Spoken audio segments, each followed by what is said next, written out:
Ассаламу алейкум. Кечө үйдүн проектин издеп атпадым белем. Анан кийин бир күндүн ичинде эле буюрса шаардын эң кыйынын таап, азыр үйгө келип көрүп, примерно кандай болуш керек мен ага түшүндүрүп бердим.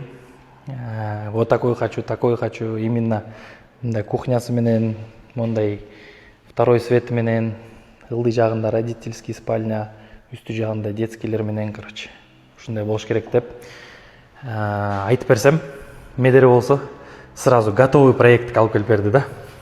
Ой, иншалла. Шаар боюнча эң кыйын. Медери канча үй салдың? 400 ашык үй салып койдук го дейм. 400дөн ашык. Баары эле жазды сразу медери прораб. Бул болсо экөөбүз чалып сүйлөшсөк эле, сага именно ылайык проект алып келип туруп эле, вот прям, который именно я хотел. Бияга кухня, родительский спальня, второй свет, тягы болсо очок канасы менен кете турган. Короче, медиа, надо этот сеники үйдүн проекти, дизайнерский ремонту и полный под ключ салып берген.